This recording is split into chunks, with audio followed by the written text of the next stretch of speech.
Model வந்து ready பண்ணி வச்சுருக்கோம். அதை வந்து நம்ம சூஸ் பண்ண போகிறோம். இதுதான் அந்த மாடல். இப்போ வந்து நம்ம பிரிண்டரை வந்து ஸ்டார்ட் பண்ண போகிறோம். பிரிண்டர் ஸ்டார்ட் ஆனோடனே எப்படி ஒர்க் ஆகுது அப்படிங்கிறத பாருங்கள். பிரிண்டரை நீங்கள் ஸ்டார்ட் பண்ண போகிறீங்க அப்படின்னா மாஸ்க் எல்லாமே வந்து கேர்ஃபுல்லாக போட்டுக்கோங்க. மாஸ்க் யூஸ் பண்ணாமல் இதை வந்து நீங்கள் பண்ணக்கூடாது. இப்போ வந்து நம்ம பிரிண்டரை வந்து ஸ்டார்ட் பண்ண போகிறோம். இதுதான் வந்து ஸ்டார்ட் பட்டன். இப்போ வந்து நம்ம பிரிண்டரை ஸ்டார்ட் பண்ணோம். இப்போ நம்ம வந்து மிஷினை ஸ்டார்ட் பண்ணிட்டோம். மிஷின் ஸ்டார்ட் பண்ணால் எப்படி ஒர்க் ஆகுது அப்படிங்கிறத வந்து நீங்கள் பாருங்கள். மிஷினோட இந்த ஜெட் ஆக்சிஸ் வந்து மேலேருந்து கீழே வருது. இப்போ வந்து அது ஒவ்வொரு லேயருக்கும் கீழே போயிட்டு மேலே வரும். நம்ம வந்து ஃபஸ்ட்டு ஒரு 2 லேயர் மட்டும் பார்ப்போம். ஏன்னா அதுக்கப்புறம் வந்து இந்த டிரான்ஸ்பரண்ட் லேயர் எல்லாமே யூஸ் பண்ணக்கூடாது. எப்படி ஒர்க் ஆகுதுன்னு பாருங்கள்.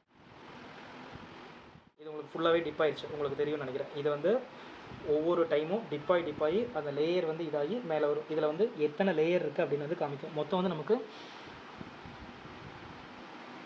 288 லேயர்ஸ் வந்து நம்ம வந்து மொத்தம் வந்து அது மேலே ஜெட் ஆக்சிஸ் மேலே போயிட்டு கீழே வர வேண்டியது இருக்குது. அந்த லேசர் வந்து அதில் வந்து படணும். இப்போ வந்து நமக்கு 0 டைம்ஸ் தான் இருக்குது. இப்போ அது வந்து ஆகும். ஒவ்வொரு டைமாக எப்படி ஆகுது அப்படிங்கிறத நம்ம ஒரு 2 லேயர் பார்ப்போம். பாருங்கள்.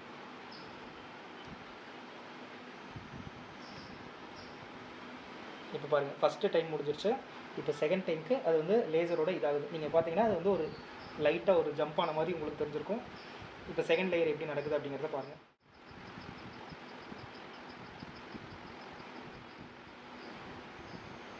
இப்போ பாருங்கள், இது செகண்ட் லேயர் முடிஞ்சிருச்சு. இது வந்து எவ்வளோ டைம் எடுத்துக்கும் அப்படிங்கிறது அந்த லேசரோட நம்ம யூஸ் பண்ணுற ரெசல்யூஷன் பொறுத்தது. இது வந்து எனிக்யூபிக் மோனோ. இதில் வந்து பார்த்துட்டிங்கன்னா இதில் வந்து 2K ரெசல்யூஷன் தான் லேசரோட இருக்குது. அதனால் வந்து உங்களுக்கு கொஞ்சம் டைம் ஆகும்.